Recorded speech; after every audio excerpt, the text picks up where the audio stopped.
Rasman Nasution bohong, dokter spesialis angkat bicara, penyakit bipolar akut Medina Zain tidak ada. Rasman Nasution, kuasa hukum Medina Zain, saat ini menjadi garda terdepan membela kliennya yang banyak terjerat kasus Medina Zain hingga kini tak pernah lagi menampakkan wajahnya di depan publik. Bak malu lantaran banyak kasus. Ternyata alasan Medina Zain tak pernah muncul di depan publik bukanlah itu. Alasan Medina Zain tak muncul depan publik lantaran sedang menderita penyakit bipolar akut. Hal itu diungkap langsung oleh Rasman Nasution, kuasa hukum Medina Zain. Bak bohong, ternyata penyakit bipolar akut yang diderita oleh Medina Zain tidaklah benar. Hal ini lantaran seorang dokter spesialis angkat bicara. Menurut dokter tersebut, penyakit bipolar akut yang diderita oleh Medina Zain itu tidak ada. Yang dimaksud dengan bipolar tinggi akut itu sebetulnya tidak ada, kata Hari Wibowo, dokter spesialis bipolar, dikutip dari kanal YouTube Cumi Cumi, Rabu, tanggal 18 Mei tahun 2022. Kemudian dokter itu pun menerangkan jika dilihat dari gejala yang diderita Medina Zain, klien Rasman Nasution itu menderita bipolar I. Kalau kita melihat dari gejala yang kita temukan pada yang bersangkutan, itu termasuk bipolar I. Biasanya bisa melakukan bunuh diri, ujarnya. Hari Wibowo pun menerangkan ada berapa jenis bipolar yang diderita oleh manusia. Gangguan bipolar terjadi karena adanya gangguan emosi maupun perasaan. Gangguan bipolar itu sebenarnya murni gangguan emosi, gangguan alam perasaan. Bipolar itu ada dua macam, yang satu bipolar I, kemudian bipolar 2, ungkapnya.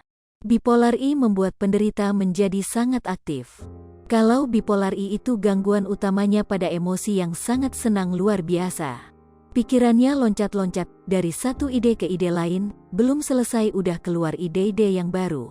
Kemudian orangnya biasanya sangat aktif, imbuhnya.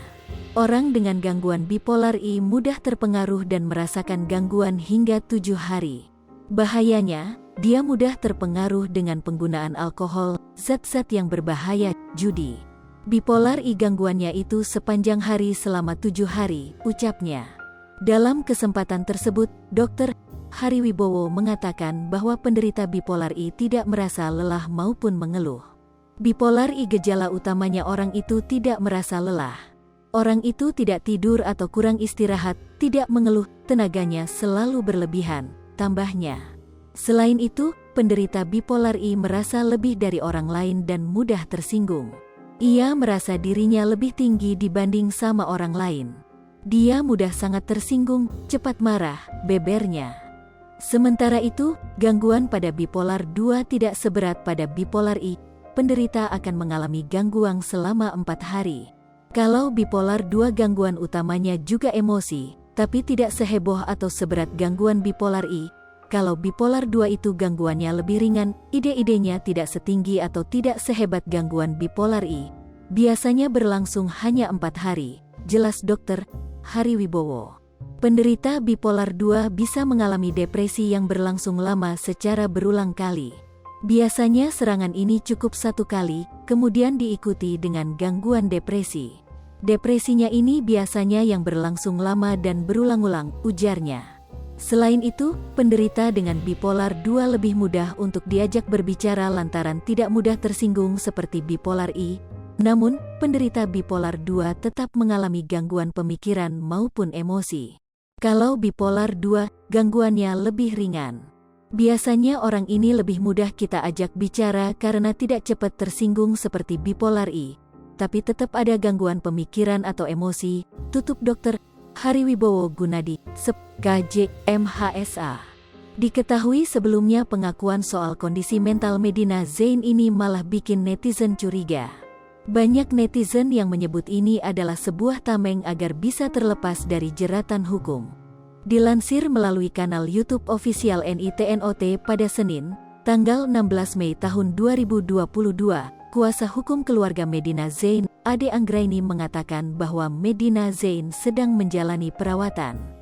Namun demikian, Ade Anggraini tidak membeberkan secara rinci kondisi dari Medina Zain. Seperti yang diketahui, sebelumnya, pengacara Medina Zain menyebut kliennya mengidap penyakit bipolar. Kondisinya tetap dalam perawatan itu aja sih, kita lihat nanti perkembangan seperti apa, ujar Ade. Pokoknya masih dalam proses, yang tahu itu dokter ya, lanjutnya. Lebih lanjut, Ade menuturkan kondisi Medina Zain parah sehingga harus dilarikan ke rumah sakit jiwa. Ade menjelaskan pihak keluarga lah yang meminta agar Medina Zain dilarikan ke rumah sakit jiwa. Selanjutnya, pihak keluarga akan membicarakan terkait dengan utang Medina Zain pada berbagai pihak. Selain itu, Ade mengungkapkan pihak keluarga malu atas tindakan dari Medina Zain. Namun demikian, menurut Ade tindakan Medina Zain dipicu karena penyakitnya. Lantas, Ade mengatakan akan menyerahkan semua urusan Medina Zain kepada Tuhan. Intinya keluarga sih malu, cuman ya karena memang penyakitnya seperti itu jadi kita serahkan yang di atas bagaimana kelanjutannya, tutur Ade. Ade pun meminta doa kepada publik agar Medina Zain lekas sembuh dari penyakitnya. Hai pemirsa Sri Popo TV, jangan lupa komen, like, dan subscribe, serta tonton